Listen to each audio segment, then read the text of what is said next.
என்னம்மா சர்டிஃபிகேட் கிடைச்சதா? இல்லைண்ணே. இப்போ என்னம்மா பண்ண போற? தெரியல, ஆஃபீஸ் வரைக்கும் போகணும். போலாமாண்ணே? சரி போலாம்மா. இங்க பாருங்க, இந்த டிசைன்ஸ் எல்லாம் புதுசா வந்திருக்கு. இந்த சாரிக்கு இதுதான் பிளவுஸ்.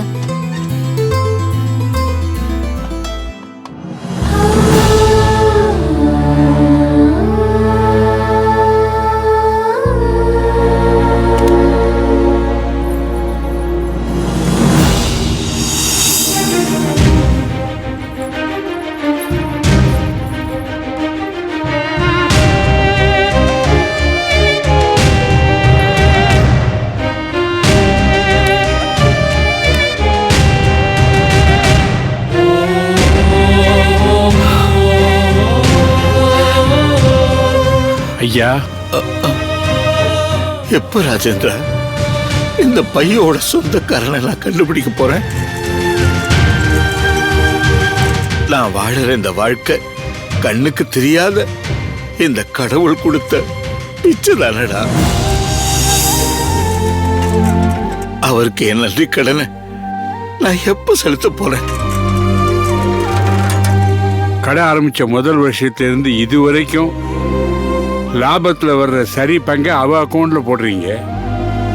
இதை தவிர 50,000க்கு தனியாக வட்டி பணம் வேற கட்டுறீங்க. எனக்கு தெரிஞ்சு கண்ணுக்கு தெரியாத ஒருத்தரை பார்ட்னராக வச்சுக்கிற ஒரே ஆளு நீங்களா தான் இருக்க முடியும். எல்லாம் நோட் பண்ணிட்டேன், அப்புறம் ஃபோன் பண்றோம். ஐயா வணக்கம். வணக்கம். புதுசா இன்ஸ்பெக்டர் வராருன்னு சொன்னீங்களே, அவர் ஸ்டேஷனுக்கு வந்து அரை மணி நேரம் தான் ஆச்சு. அதுக்குள்ள கிளம்பி வந்துட்டீங்களா? இல்லைங்க, இல்ல அவ்வளவு அவசரம் இல்ல, இருந்து பார்த்துட்டு போறேன். சரியான ஆளியா நீ?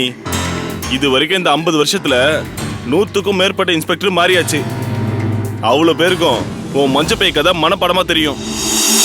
அந்த 7 மணியான ரொம்ப பேர் பார்ட்னராக வச்சிருக்காங்க, அது எல்லாருக்கும் தெரியும். அதுவும் 2% அல்லது 5% பார்ட்னர்ஷிப் தான். இப்படி 50% பார்ட்னர்ஷிப் வச்சிருக்கிற ஒரே மகானுபாவர் நீங்க தான். நம்ம கையை விட்டு போனது எப்பாவது கிடைச்சதா சரித்திரம் இருக்கா? இல்ல இல்ல. அப்புறம் இங்க எதுக்கு வார வாரம் வந்து பிராது கொடுக்குறீரு? அதுக்கு இல்லைங்க ஐயா. என்ன இல்லைங்கன்னு சொல்லுங்கன்னு எங்க உயிரை வாங்குறதுக்குனே வாரோம். ஐயோ அப்படி இல்ல சார். வயசான பெரியவர்கிட்ட எப்படியா பேசுவீங்க? Sorry sir. நீங்க வாங்க பெரியவர. போங்க.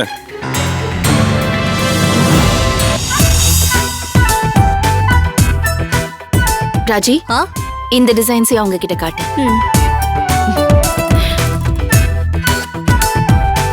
காஃபி டீ ஏதாவது சாப்பிட வேண்டாங்கம்மா. என்ன ராஜேந்திரா பேசுற? இந்த பை மட்டும் அன்னைக்கு என் கைக்கு கிடைக்கலன்னா இன்னைக்கு இருக்கிற இவ்வளவு பெரிய கடை ஏது? இந்த பணக்கார வாழ்க்கை தான் ஏது? எப்படி தொலைச்சிங்க அந்த பைய? எங்க ஊர்ல இருந்து வரும்போது பஸ்ல தொலைச்சிட்டேங்க. எனக்கு சொந்த ஊர் திருச்சி பக்கம் காட்டுப்புத்தூர். எங்களுக்கெல்லாம் தொழில் விவசாயம் தான். நானு என் மனைவி 6 வயசுல ஒரு பொண்ணு நிம்மதியா வாழ்ந்துகிட்டு இருந்தோம். 1968ங்க.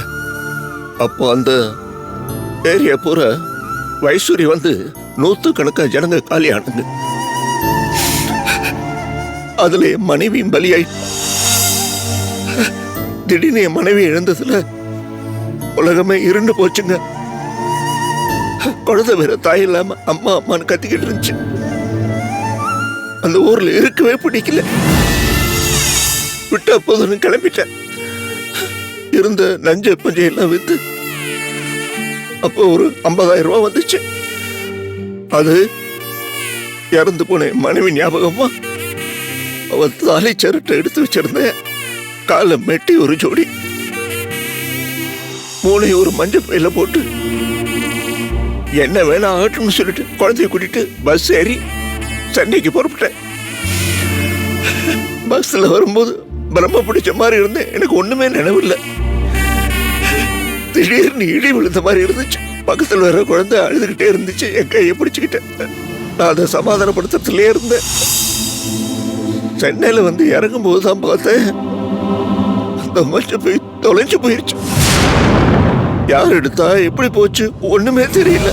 என்னைக்கு இந்த பையோட சொந்தக்காரரை நான் கண்டுபிடிச்சு அவர் காலை பிடிச்சி கதறி அழுகுறனோ அன்னைக்குதான் ராஜேந்திரா எனக்கு நிம்மதி. ஊர் வேற புதுசு, தவிச்சு போயிட்டேன்.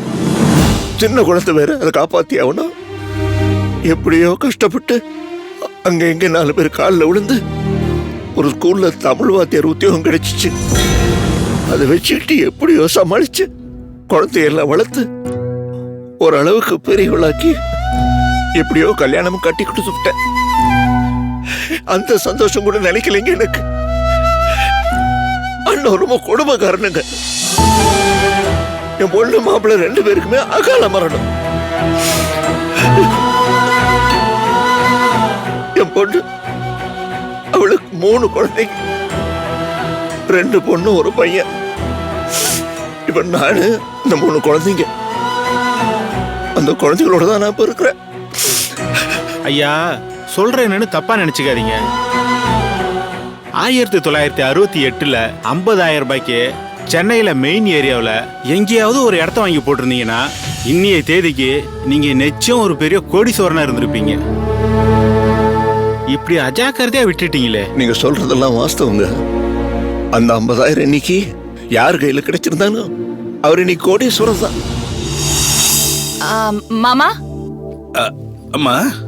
நான் வீட்டுக்கு கிளம்புறேன். சரிம்மா. சரி.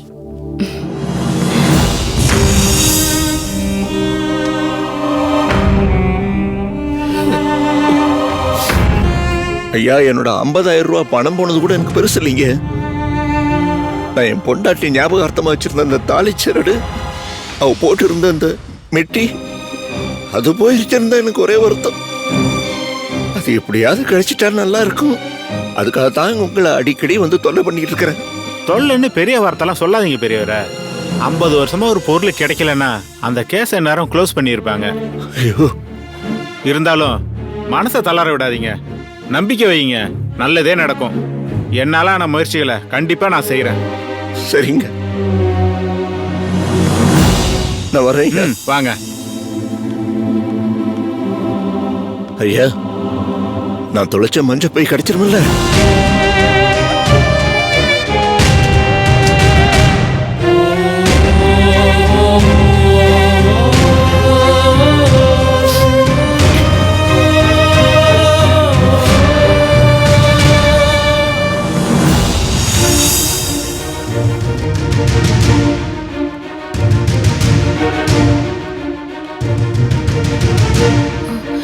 Excuse me. எஸ், என் பேர் பாக்யலட்சுமி. இன்டர்வியூக்கு வந்திருக்கேன். என்ன இவ்ளோ லேட்டா வந்திருக்கீங்க? ஆல்ரெடி உங்க பேர் கூப்பிட்டு நீங்க வரலனதும் ஜிஎம் கிட்ட இன்ஃபார்ம் பண்ணியாச்சு. இப்போ எதுவும் பண்ண முடியாதா? சரி இருங்க, எதுக்கும் நான் ஜிஎம் கிட்ட கேட்டு பார்க்கறேன்.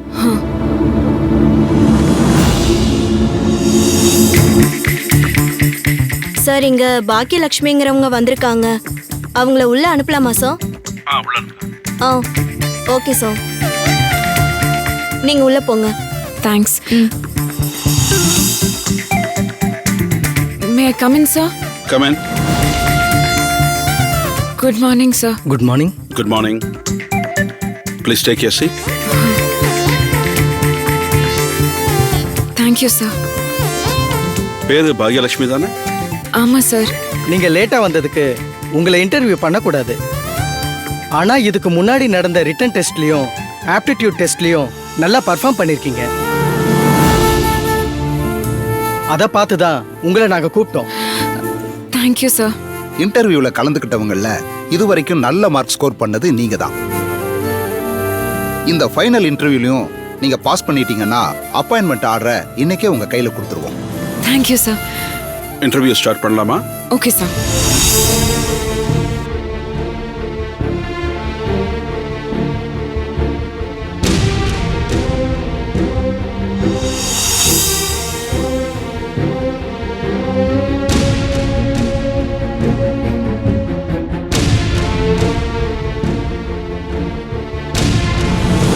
சம்பளம் எவ்வளவு எதிர்பார்க்கறீங்க Bhagyalakshmi? Sir, You are selected. Thank you sir. Thank you very much sir. நாங்க கேட்ட கேள்விக்கெல்லாம் ரொம்ப பிரில்லியண்டா கான்ஃபிடென்ட்டா பதில் சொன்னீங்க.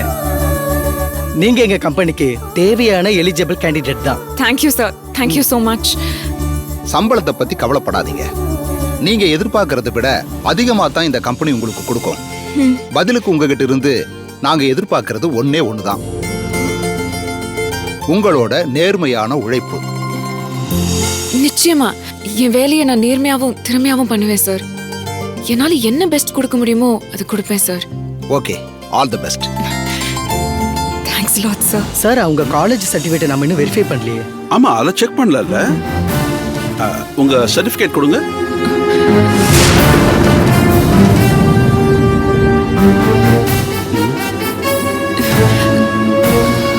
என்னாச்சு பாகியலட்சுமி? சார் சாரி சார், ஆட்டோல வரப்போ சர்டிஃபிகேட் வச்சிருந்த ஃபைல் மிஸ் ஆயிடுச்சு சார். இங்க பாருங்க, நீங்க இன்டர்வியூக்கு வந்ததே லேட்டு, இதுல சர்டிபிகேட் வேற காணோங்கறீங்க. சர்டிஃபிகேட்டை தேடி போனதுனால தான் சார் லேட் ஆச்சு. இங்க பாருங்க, தப்பு பண்ணிட்டு காரணம் சொல்றவங்கள கண்டாலே எனக்கு பிடிக்காது. Sorry sir. சர்டிஃபிகேட்டையே உன்னால பொறுப்பா வச்சுக்க முடியலையே, நீ எப்படி பொறுப்பா வேலை பாப்ப? சார் சர்டிஃபிகேட்டை தொலைச்சிட்டு வந்தது என்னோட தப்பு தான். ஆனா அதை காரணமா வச்சு எனக்கு இந்த வேலை இல்லைன்னு மட்டும் சொல்லிடாதீங்க சார். நீங்க டிகிரி முடிச்சீங்களா இல்லையான்னு தெரியாம உங்களுக்கு எப்படிமா இந்த வேலையை கொடுக்க முடியும்? சார் நான் இந்த வேலைக்கு தகுதியான கேண்டிடேட்னு நீங்க தானே சார் சொன்னீங்க. நாங்க கேட்ட கேள்விக்கெல்லாம் நீங்க கரெக்டான பதில சொன்னீங்க, அதனாலதான் நாங்க அப்படி சொன்னோம். ஆனா இந்த வேலைக்கு அண்டர் கிராஜுவேஷனாவது முடிச்சிருக்கணும். சார் நான் பிஏ ஃபர்ஸ்ட் கிளாஸ்ல பாஸ் பண்ணுவேன் சார். நீங்க வெறும் வாய் வார்த்தையால சொல்றத நாங்க எப்படி நம்ப முடியும்? இந்த வேலை எனக்கும் என் குடும்பத்துக்கும் ரொம்ப முக்கியம் சார். எனக்கு கொஞ்ச நாள் டைம் கொடுங்க சார். தொலைஞ்சு போன சர்டிபிகேட்ஸ் எப்படியாவது தேடி கண்டுபிடிச்சு கொண்டு வந்துடுறேன் சார். ப்ளீஸ் சார், இந்த வேலையை கொடுங்க சார் ப்ளீஸ். இப்போ என்ன சார் பண்றது? கொஞ்சம் டைம் கொடுக்கலாமா? Okay sir. சரி, சர்டிபிகேட்டோட வாங்க, உங்களுக்கு வேலை கொடுக்குறோம். இது போதும் சார், நான் எப்படியாவது என்னோட சர்டிபிகேட்ஸோட வரேன். சரிம்மா, வாங்க. Thank you sir. பாக்கியலட்சுமி, சார் நீ சர்டிஃபிகேட் கொண்டு வரதுக்குள்ள வேற ஒரு சூட்டபிள் கேண்டிடேட் இங்க வராம இருக்கணும்னு கடவுளை வேண்டிக்கமா. கடவுளுக்கும் எனக்கும் எப்பவுமே ஏழாம் பொருத்தம் தான் சார். என் வேண்டுதலை நிறைவேற்றுற கடவுளா இருந்தா என் சர்டிபிகேட்ஸ் காணாமலே போயிருக்காதே சார். தானே சார்? ஓகேம்மா.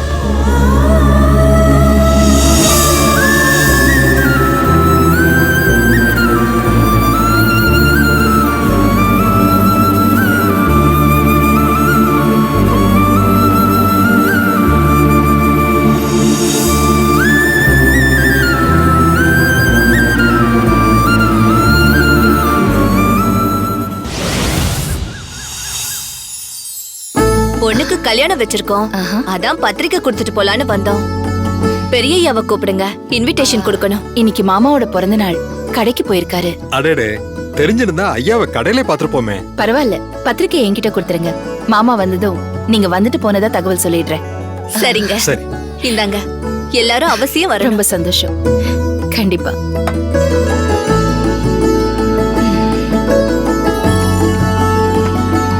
விஜயா சின்ன பொண்ணு, இவ்ளோ சீக்கிரத்துல அவளுக்கு கல்யாணம் வச்சிட்டீங்க? அந்தந்த பருவத்துல நடக்க வேண்டிய விஷயங்க நடந்துதானே ஆகணும்.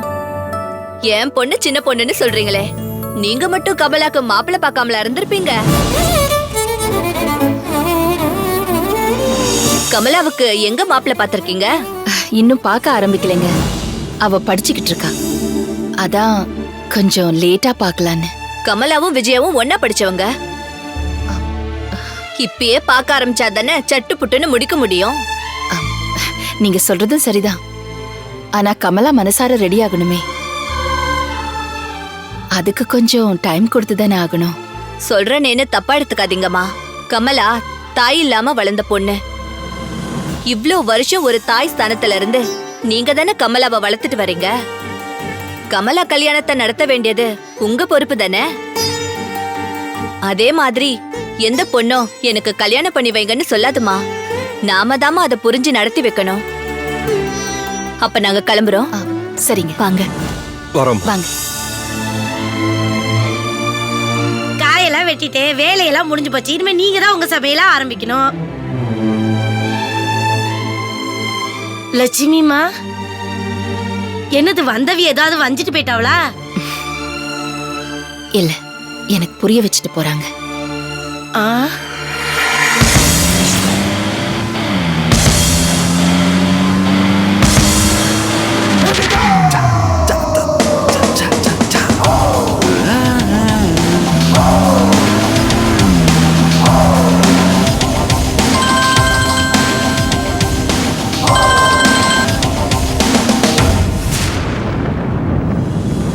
சொல்றேன் மச்சி. இன்னைக்கு மஜா ஈவினிங் மச்சி. நம்ம கெஸ்ட் ஹவுஸ்ல எல்லாமே பக்கவா ஏற்பாடு பண்ணியாச்சு. கேமராவும் செட் பண்ணிட்டேன். அப்புறம் இந்த முறை நீ சொன்னே ஸ்விம்மிங் பூல்ல அண்டர் வாட்டர் கேமரா கூட செட் பண்ணியாச்சு. சூப்பர்டா. பொண்ணு வர வேண்டியது, நாம குடுக்குற கூல் ட்ரிங்க்ஸ் குடிக்க வேண்டியது, நாம மஜாவா ஷூட்டிங்க ஸ்டார்ட் பண்ண வேண்டியது, அவ்வளவுதான். இந்த முறை செம கிக்கா ஒரு ஃபிலிம் பிடிக்கிறோம், பெருசா காசு பாக்குறோம். எந்த விதத்திலயும் சொதப்பிடக்கூடாது. நீ முதல்ல சொதப்பிடாதடா. வழக்கமா ஒரு பொண்ணை மடக்க அதிகபட்சம் 10 நாள் தான் எடுத்துப்ப.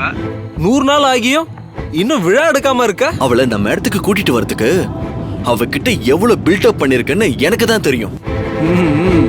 இந்த காதல் கத்திரிக்காய் டிராமாலாம் ஆளுக்கு தகுந்த மாதிரி டைமிங்ல ஸ்கிரிப்ட மாத்திட்டு போயிட்டே இருந்தாதான் சுவாரஸ்யம். என்ன புரியுதா? ஹே சரி, பச்சி வந்துருச்சு. நீ போனை வைய, நான் உனக்கு அப்புறம் கூப்பிடுறேன். Hi. Hi.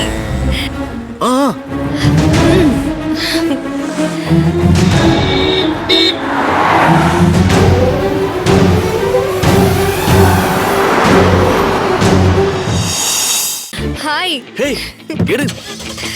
Shall we?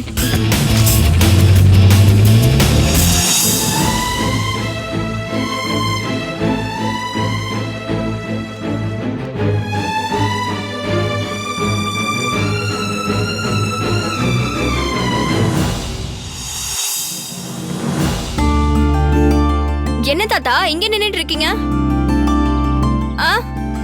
Lakshmi வராளான்னு காத்துக்கிட்டு இருக்கேம்மா. காலேஜுக்கு போன நான் வரேன்னு பாக்கல, அக்கா வராளான்னு மட்டும் பாக்குறீங்க. உங்களுக்கு என்னை விட அக்கா மேலதான் ரொம்ப பாசம் அதிகம். அப்படி எல்லாம் இல்லம்மா. நீங்க 2 பேருமே எனக்கு 2 கண்கள் மாதிரி. என்ன இன்னைக்கு பாவம் உங்க அக்கா லட்சுமி ரொம்ப ஆசையோட வேலைக்கு இன்டர்வியூக்கு போயிருக்கா இல்லையா? நான் என்ன ஆயிடுச்சோன்னு ஒரே தவிப்பா இருக்கு. வேலை கிடைச்சிருச்சுன்னு குடுக்குடுன்னு ஓடி வந்து சொல்லுவான்னு காத்துக்கிட்டு இருந்தேன். நேரமாகிட்டே இருக்கு, அதனால வேலை கிடைச்சதோ இல்லையோன்னு திக்கு நடிச்சுக்கிட்டு இருக்கு. கவலையா இருக்குது. ஐயோ தாத்தா, நல்லவங்களுக்கு எப்பவுமே நல்லதுதான் நடக்கும்ன்ற நம்பிக்கையோட நாம இருக்கணும்னு நீங்க தானே அடிக்கடி சொல்லுவீங்க. அக்கா ரொம்ப நல்லவ, அவளுக்கு கண்டிப்பா வேலை கிடைக்கும். அதனால என் தாத்தா கவலைப்படாம நிம்மதியா இருக்கணும். புரியுதா? சரி மணிதாத்தா, இங்க பாத்தியா லாலிபாப்? குடு, பிரிச்சு குடுக்குறேன். இது எனக்கு இல்ல, லட்சுமி அத்தைக்கு. லக்ஷ்மிக்கா? லக்ஷ்மிக்கு எதுக்கு? அத்தைக்கு இன்னைக்கு வேலை கிடைக்கும்ல, அதுக்காக அவங்களுக்கு இந்த லாலிபாப்ப கிஃப்டா கொடுக்க போறேன். என் சமத்து குட்டி. குழந்தைய எவ்வளவு நம்பிக்கையோட இருக்கான்னு பாத்தீங்களா தாத்தா? நீங்க தேவையில்லாம கவலைப்படாதீங்க. காரணத்தோட தான் கவலைப்படுறேன். லட்சுமி இந்த வீட்டுல என்ன பாடுபடுறான்னு உனக்கே தெரியும். அவளுக்கு ஒரு விடுதலை கிடைக்கணும். இந்த மாதிரி பெண்களை நினைச்சுதான் மகாகவி பாரதியாரு சொல்லியிருக்காரு, ஒரு பெண்ணுக்கு விடுதலை கிடைக்கணும்னா அவளுக்கு வேலை கிடைச்சு வெளியே போய் சுதந்திரமா இருக்கணும். அது உங்க அக்கா விஷயத்துல 100க்கு 100 உண்மை. அவங்க ஒரு சிறையில அடைபட்ட மாதிரி கிடக்குறாம்மா. அவளுக்கு ஒரு வேலை கிடைச்சாதான் வெளியே போய் நிம்மதியா சந்தோஷமா இருப்பா. இல்லைன்னா இந்த வீட்டுக்குள்ளேயே மூச்சு திணறி செத்து போயிருவா. அதான் என் கவலை எல்லாம். கேட்டியா திவ்யா? லக்ஷ்மிக்கு இந்த வீடு சிறையா இருக்கான். அப்படின்னா என்ன அர்த்தம்? அவளை அந்த அளவுக்கு நாம இங்க கொடுமைப்படுத்துறோமா? ஐயோ, என்னக்கா இது? நீ என்னை விட லக்ஷ்மி மேலயும் வனிதா மேலயும் அதிகமா பாசம் வச்சிருக்க. அது புரியாம இந்த தாத்தா இப்படி பேசிட்டு இருக்காரு. அவர் ஒன்னும் புரியாம பேசல, புரிஞ்சுதான் பேசிட்டு இருக்காரு. இதே வேற ஒருத்தியா இருந்தா இவர் பேரனை கல்யாணம் பண்ணிக்கிட்டு வந்த உடனே தனி கொடுத்தனும் கிளம்பி போயிருப்பா. ஆனா நான் அப்படிலாம் பண்ணாம என் புருஷன் கஷ்டப்பட்டு சம்பாதிச்சு கொண்டு வர பணத்துல இங்க உங்களுக்கு வடிச்சு கொட்டுறல்ல, இவங்க எதுவும் பேசுவாங்க, இதுக்கு மேலையும் பேசுவாங்க. அண்ணி, அண்ணன் இந்த குடும்பத்துக்காக கஷ்டப்பட்டது உண்மைதான். ஆனா அதுக்காக நீங்க உங்க இஷ்டத்துக்கு தாத்தாவை பார்த்து எது வேணாலும் பேசக்கூடாது. தாத்தா ஒன்னும் சும்மா இல்ல, அவருக்கு இப்பவும் பென்ஷன் வருது, தெரிஞ்சுக்கோங்க. ஆமாமா, அப்படியே லட்சக்கணக்குல பென்ஷன் வருது. பள்ளிக்கூடத்துல ஆனா அவனை சொல்லி தந்த தமிழ் வாத்தியாரா வேலை பார்த்தவருக்கு பென்ஷனுங்கிற பேர்ல 1000மோ 2000மோ வருது. அதையும் என்னைக்காவது கொண்டு வந்து இந்தம்மா மல்லிகா வீட்டு செலவுக்கு வச்சுக்கன்னு என் கையில கொடுத்துருப்பாரா? என்னடி திவ்யா, நீயும் இந்த வீட்டுக்கு வந்ததுல இருந்து பார்த்துட்டு தானே இருக்க. எங்கக்கா, அவருக்கு தான் புத்தகம் வாங்கி அடுக்கி வைக்கிறதுக்கே பணம் பத்த மாட்டேங்குதே. இதுல உனக்கு எப்படி கொடுப்பாரு? புக்ஸ பத்தில நீ பேசாத. உனக்கும் அதுக்கும் ரொம்ப தூரம். நீ போய் டப் ஸ்மாஷ் பண்ணு. பாருக்கா, உன் முன்னாடியே என்ன கிண்டல் பண்றா. ஏய் சின்ன பிசாசு, ஒன்னி என்ன சின்ன பிசாசுன்னு சொல்லாதீங்க. இவகிட்ட என்னடி குறை? இவ திறமை உனக்கு வருமா? சுத்த கிழவிதான் அடகுமா. பேச்சுக்கு பேச்சு பேசினா பிரச்சனை தான் பெருசாகும். அமைதியார் இந்த வருமா மல்லிகா, கவலைப்படாதம்மா. இன்னைக்கு லட்சுமிக்கு நிச்சயமா வேலை கிடைச்சிடும், குடும்ப பாரம் குறைஞ்சிரும். சந்தோஷப்படு. ஆமா, எவனோ மல்லாக்கா படுத்துட்டு விட்டத்தை பார்த்து ஊர் ஆள்ற ராஜா மாதிரி கற்பனை பண்ணிக்கிட்டானா. அப்படி இல்ல இருக்கு உங்க நினைப்பு. இன்னும் கொஞ்ச நேரத்துல உங்க அருமை பேத்தி கைய பிசைஞ்சுக்கிட்டே வந்து நின்னு வேலை கிடைக்கலன்னு சொல்றாளா இல்லையான்னு பாருங்க. ஏம்மா இப்படி?